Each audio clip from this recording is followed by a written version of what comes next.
Welcome to FYI. I'm Barry ZeVAN, and I'm delighted to have two wonderful guests on today's show. And all our guests are wonderful, but these are especially wonderful because they're in a business which has been my business since I was about 2 years old, and it's the business of arts, the arts. And Ahava Silkey-Jones is the principal of Perpich Arts High School here in Golden Valley, Minnesota.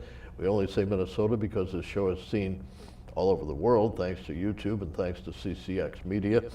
And also Stephanie Lowry-Ortega, who is a senior in the theater arts department at Perpich Arts High School. Welcome to both of you. Thank you. Thank you. Yes, you're welcome. Thank you for coming. It was a joy for me to have the true dear friendship of Rudy Perpich and his wife Lola. And Rudy would be so proud of what's evolved into this wonderful high school. It's very, very special in the United States. Matter of fact, Ahava, maybe you can tell us, is the Perpich Arts High School unique in this country? It's very unique. There are just a few like us. So a few other states do have arts high schools, and they're uniquely and similarly structured. So we are a state agency for the arts. And in Minnesota, the state agency, named for Rudy Perpich, provides professional development for arts teachers throughout the state and also houses an arts high school for 11th and 12th graders in 6 different arts disciplines and offers a residential component so students from all over the state have the opportunity to come to Perpich. What are the 6 disciplines? So we offer concentrations in theater, dance, music, literary arts, visual arts, and media arts. Oh, wow. Covers all the bases. Exactly. All the bases. Exactly. And I understand that Sue Perpich, Rudy's daughter, visits the school frequently. Is that correct? Yes, she's come by many times to see our program. She's also participated in events as keynote speaker and recipient on behalf of her parents' legacy. Well, I recall that Sue and Lola and Maddie, the daughter, Sue's daughter, were in my house one time so for a nice visit to the museum. And Stephanie, you're in the theater department, so that encompasses acting, singing, and dancing, does it?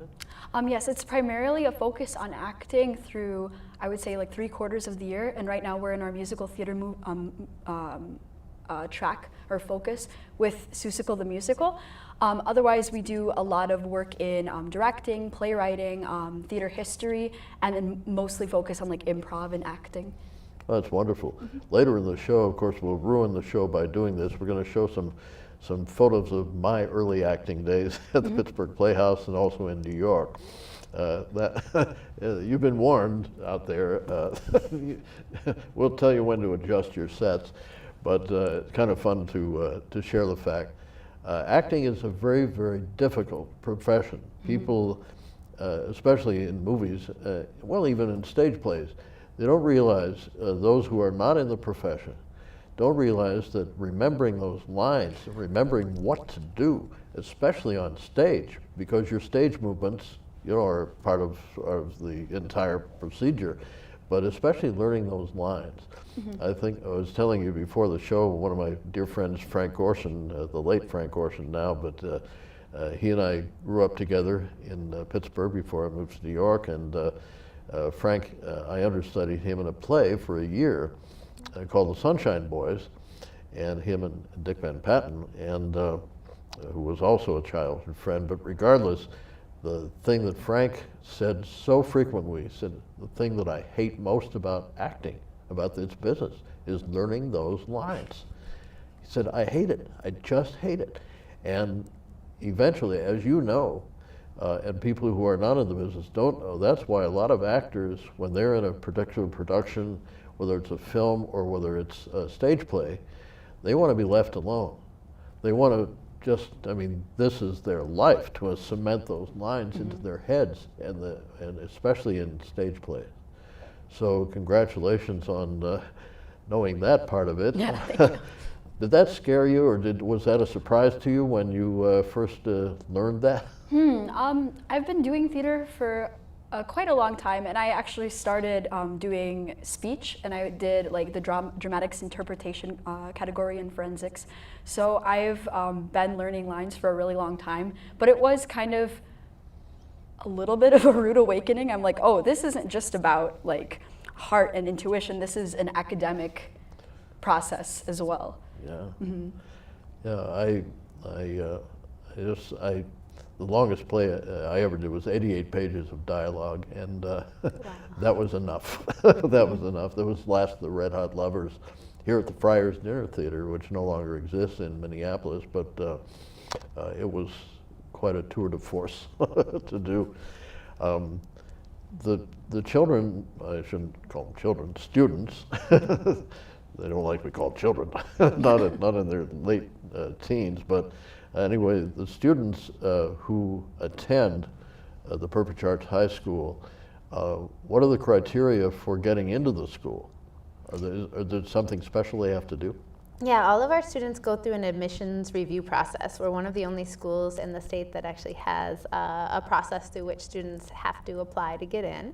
And they can apply in their sophomore or their junior year, but they have to complete a multi-part application. So the first part, they send in their transcripts, an essay about why they want to come to the school, and a letter of recommendation from one of their academic teachers. Once we receive all of that, we invite them for an audition review panel. And for that panel, depending on their art area, they have to demonstrate not necessarily an extended amount of experience, but they have to demonstrate that they've at least attempted the art form, and that they have a sincere passion for the art form. And then we also look at aptitude, of course, within that arts area. So in theater, students will come in with a prepared monologue. They'll have to participate in almost like a mini workshop so that we can see them in action and what it would be like for them to be a student at the Perpich Arts High School. Our visual arts students bring in a portfolio of the work that they've done, but then they also complete a spontaneous assignment. So they come in, we give them 10 minutes and a few different materials and see what they create with a prompt. So we like to see students not necessarily come in having had extensive experience, but really willing to engage creatively, to work together with the other peers that would be part of the process, and to be able to articulate why being a part of the Arts High School would be transformative for them. I had the opportunity several years ago to visit the school, and especially in the visual arts department, I couldn't believe what I had seen. I mean, it was phenomenal work, absolutely phenomenal. Are there some students who apply and sadly don't get accepted? There are students, of course, every year that don't get accepted. We have about a 75% acceptance rate. So what we find is that most students that go through the admissions review process, which I just outlined for you, are pretty passionate about wanting to be at the school. Right? It's a multi-step process. It really requires for students to be able to articulate, the importance of the school. So by the time we get to the admissions review process, really students might not be selected if they, really don't have an aptitude at all for a particular art area that they've applied for. But more often it's just if we're not quite convinced that this, means the world to them. I mean, it's like I said, I go back to that passion piece every time. We want students, regardless of what their experience is coming in, that they're going to work hard, that they're going to be a part of the community, that they're really going to push themselves. And if we're given that, combination of passion and skills, we really are able to see a tremendous amount of growth from students once they come to the school. From the time they apply till the time they're accepted, how long a time is that? It depends on when they apply. Our priority deadline is February 1st. So if a student applies February 1st, they would go through the admissions review process in March, and they would find out early April. We do have academic requirements as well. So they have to, pass their classes and be on track for graduation and be able to handle the rigor that Stephanie talked about a little bit with the academic aspect of the work as well. So presuming they are on track when they complete either their sophomore or junior year, then they would matriculate in August. But it's about a 2-month process. Is there a recruitment process too? I assume with all the high schools we have, especially in the Twin Cities, I would imagine there are hundreds. Do you go around to the schools and say, hey, guess what? We exist. Do you want to do this? Yeah, that's a really important part of the equation. We do a lot of work with community organizations, especially arts organizations that might attract students that we think are already engaged in the arts outside of the school day, but would appreciate the opportunity to continue more of an artistic experience during the school day. We also work with middle school students so that as they get into high school, they're thinking about Perpich as an option. But a big part of our recruitment strategy is actually statewide. So as I mentioned earlier, the school, unlike some of the other schools you mentioned in the metro area, is open to students throughout the state. So our admissions coordinator went on a 60-county tour this fall to hold info sessions and spread the word to counselors about the Perpich Arts High School.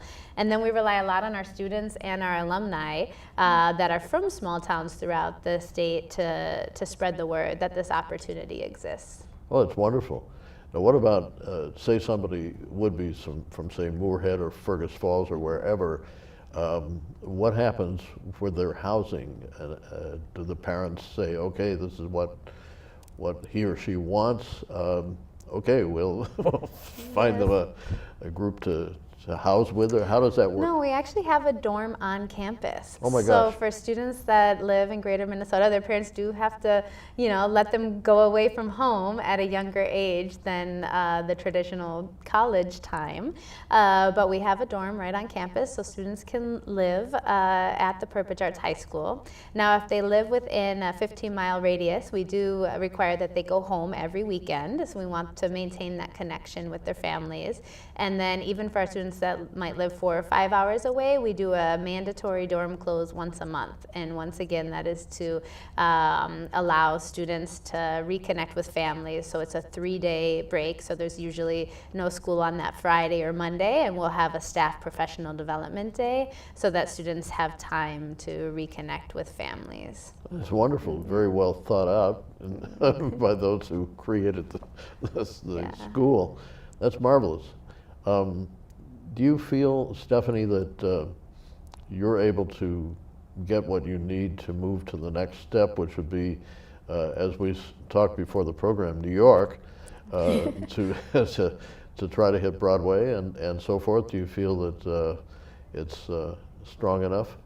I think the biggest thing I've learned this year is that I have a lot more to learn, which is really important, because I think that a lot of people who go to traditional high schools go through the program thinking that they're like the top because they're one of the few people who are as passionate about it, since they're in an environment that might be more sports driven.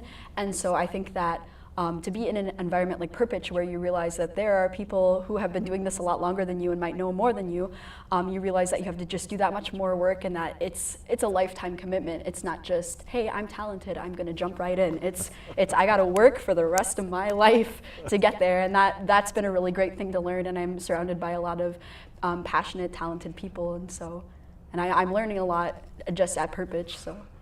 It's wonderful. It triggers a memory. As I said later on in the program, fairly soon, we'll see some photos of my early acting days, but one of my acting pals in drama school was Shirley-Jones, who later starred in Oklahoma and Carousel, et cetera, who became Mrs. Partridge on the Partridge Family, which most people know. But Shirley described in her book the fact that when she went to New York, she was originally going to go become some sort of a physical physician or something anyway, but she decided, because she had such a fabulous voice, and she had acted in one play in Pittsburgh in which I was with her. It was a musical, and her singing voice was spectacular. But she went just on a whim to an audition for Richard Rodgers and Oscar Hammerstein for Oklahoma. And they also had on Broadway at that time South Pacific. Well, they loved her singing, And they kept her there for 3 hours. And she got a part right away on Broadway in South Pacific. That's how much she had to work for. And she has always said many times on interviews, she thought that's the way it always happened to everybody. Yeah, you go in for 3 hours and you'll be on Broadway. So, wrong. But the real, of course, the real story is pounding the beat and taking rejection. Another friend of mine, Jack Valenti, not to interject so much of mine, but this I think will help you or some of the students who might be watching. Jack was the head of the Motion Picture Association of America, and right now his daughter Courtney is head of production at Warner Brothers. But some student at a seminar asked Jack, "Do you think I should really become an actress?" He said, "Well, if you like the words no, and the words rejection, and don't call us, we'll call you, etc. Yeah, go into it." Because it is a tough, tough business. One glimmer of hope, though, is now there are so many production companies around across the country from which people in New York send talent agents to watch performances and so forth and so on. And it's not impossible. It's not impossible. Just when you say give up, that's the day to not give up. So, pardon my geezer interpretations here, but I just wanted to share that. Do you feel that when you decided that it wasn't so daunting to learn lines, etc., do you have any secrets for learning lines? Ooh, I have lots of secrets for learning lines. This is maybe not a secret because I think it's a pretty common practice, but I write down my lines in a notebook over and over and over. And I guess what my process looks like for like learning monologues, I will look at it, I'll read the first 2 lines, I'll write them down, I'll say them like 10 times over and over. I'll walk around my room, I'll like pace, and then once I get those 2 lines like in my head, I'll just do it with the entire thing, and then I just do it in chunks, and then I try to do the whole thing all together, and if I can get it all the way through without messing up, I'm good. Oh, congratulations, Yeah. That's fabulous. That's one of the secrets. Yeah, I'm taking notes. So as principal of all these disciplines, you have a busy job. What's a day in the life of a principal at Perpich Arts High School like? Oh, that's a big question. I always say I imagine it's similar to being a principal at any high school, except for that instead of going to basketball and football games, I get to go to art openings and theater performances and dance performances. But it's just an exciting place. You have all of the same day-to-day logistical and operational duties that you would as a school administrator anywhere, but you're surrounded by really passionate students, you're surrounded by teachers that kind of have just a common understanding about the arts. I have a background in the arts, and I had previously worked in schools where the arts programs were a small component of a much larger picture. And so it's just exciting to be in a space where you don't have to argue for the importance or the validity or the commitment to artistic practices. So I think that's what is your background in art? I was a dancer by trade, and never really planned to pursue the arts as a profession. It was just always a passion and love of mine. And so once I got into education, finding the intersection between the two was just an exciting discovery for me, but it wasn't necessarily the path that I set out on. So did you dance in Chicago and New York or Boston or whatever? Not New York, in Chicago I did when I first moved there, yeah. Yeah. And for any companies, ballet company or dance companies we would know, or? Probably not. Smaller operations, and as a college student. By the time I got out of college, I was more in the administrative role than a performative role. Yeah. I saw on the lawn of Perpich Arts High School, I only live 5 minutes from your school, but I've seen the sign that says apply now. Can somebody, without you going through the recruitment process in high school, can somebody, say some parents are driving by and with one of their kids and say, hey, wait a minute, what's this all about? Can they come in and do that off the street, for lack of a better term? rather than being recruited from a high school. Oh, absolutely. So if we had a parent or family driving by that wanted to find out more information, they can just stop by the school. We have lots of materials to pick up. We have information sessions that we hold monthly on Saturdays, and then they can opt in to apply. They just go on the website and follow the process, and then we would bring them in for a review, just as we would an individual that was recruited to come to the school. Oh, it's wonderful. Yeah. I'm still fascinated by the dormitory aspect. My goodness. Somebody was thinking, that's for sure. Well, it's a wonderful component from an access perspective, but it's also really wonderful for community and culture building. So our school stays open until 8 o'clock for students to use the art spaces. And so for the students living in the dorm, they can stay after school, or they can go back to their dorm, do some homework, and then come back and work on a ceramics project, or reserve time in the dance studio, or just continue to be a part of the school after hours. So it's a really nice offering that we're able to provide. I think one of the things to me that was the most fascinating was several years ago, and you're probably very familiar with this story.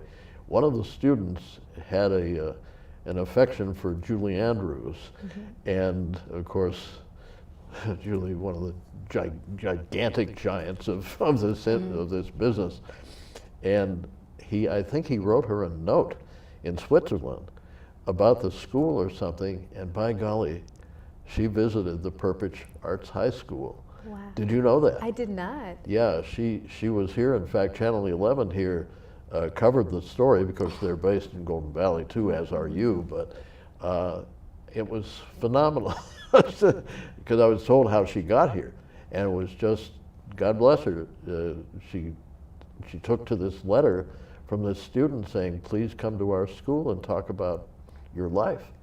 And she did. She was there for a big part of the day. That's amazing. Then went back to Switzerland.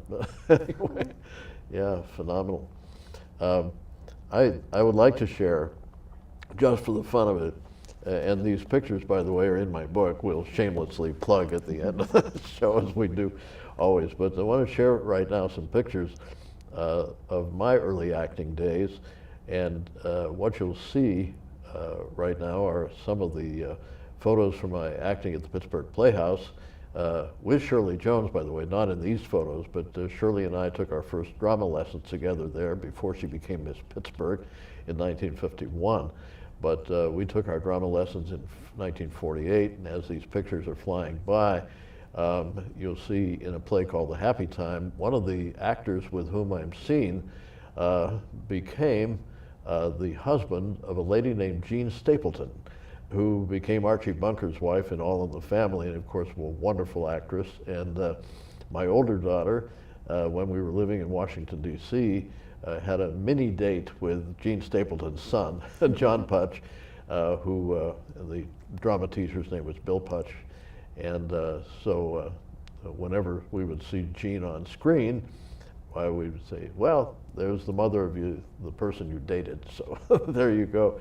And then some of my more tough guy looks were from my New York acting days. So yeah, there was all that hair. My goodness, all that hair. Where did it go? But anyway, and I played some tough guy roles on television, tough teenager roles, I should say. So it was fun. Those were fun days. And the thing too, I mean, it reminds me, Stephanie, the fact that you're asked to do when you're a performer, when you never turn down a job, unless it's really gross or something that's not good. But in essence, are you prepared for that as a performer? I think I am prepared for that. I've already kind of experienced the typecasting aspect of just being like how I've been cast in high school roles. I'm ready for it. I just have to commit to what they give me, and then prove them that I'm better and that I can do more. Do you ever watch, at one time I taught for a while classes regarding the arts and especially performing, and I decided that I would use illustrations from each decade on film. the best films of that particular decade. If it was 1950s, it was An American in Paris, or if it was whatever. And so, do you ever watch, what I did was instruct the students to start watching Turner Classic Movies or something like that, to see how their favorite actors or actresses or dancers did it. And so, do you ever watch those films? I adore with all of my heart Judy Garland. She's always been like a pretty big, influence or like icon for me ever since I was young. So I watch a lot of her old movies, like Meet Me in St. Louis, Wizard of Oz, of course, or I'll watch a lot of like clips of her just singing with Mickey Rooney. And so I really love her. I watch a lot of Patti LuPone. I watch a lot of her singing, and I guess I've learned a lot like by reading different like biographies or like interviews with her about like different aspects of vocal technique that I was unfamiliar with. And I have a lot of different influences that I pay a lot of attention to. Oh, it's marvelous. It's marvelous. Do you ever tell your students to do things like that, to watch people who they admire and see how it's done? Yeah, we have it makes me think of a weekly assembly we do called Common Experience. In addition to watching the greats, we also want to have students have a tangible connection. So we bring back alumni that are out in the field doing work either really far along in their career or just starting off their career, and they come back and they kind of share their story from Perpich to stardom or Perpich to new ventures that are a total different direction than what they had planned when they were in high school. And so it's been really fun to see current students connect with former students in that way as well.